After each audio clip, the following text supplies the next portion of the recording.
Greetings, grace to you, and peace from God the Father and the Lord Jesus Christ. Today we will be continuing in Genesis chapter 33. Then Jacob lifted his eyes and looked, and behold, Esau was coming, and 400 men with him. So he divided the children among Leah and Rachel and the two maids.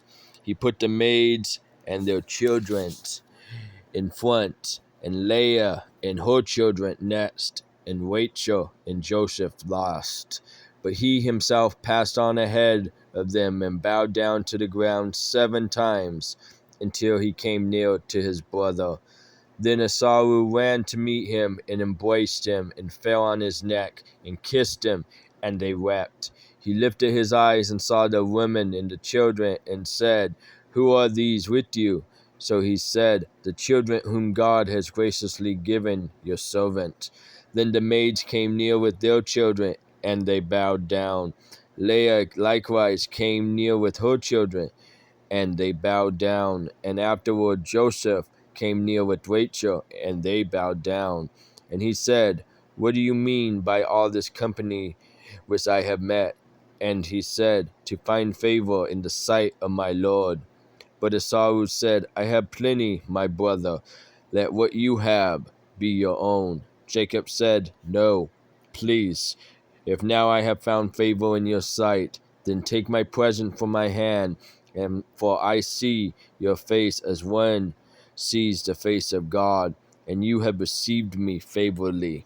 Please take my gift which has been brought to you, because God has dealt graciously with me, and because I have plenty." Thus he urged him, and he took it.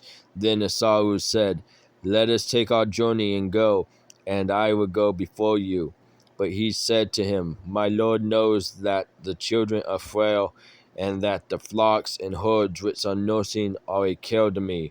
And if they are driven hard one day, all the flocks will die.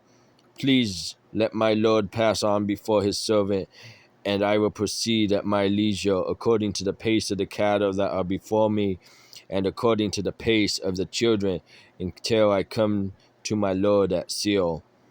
Esau said, "Please let me leave with you some of the people who are with me." But he said, "What need is there? Let me find favor in the sight of my Lord." So Esau returned that day on his way to Seir. Jacob journeyed to Succoth and built for himself a house and made booths for his livestock. Therefore the place is named Succoth. Now Jacob came safely to the city of Shechem, which is in the land of Canaan, when he came from Paddan Aram, and camped before the city. He bought the piece of land where he had pitched his tent from the hand of the sons of Hamor, Shechem's father, for 100 pieces of money. Then he erected there an altar and called it El Elohe Israel.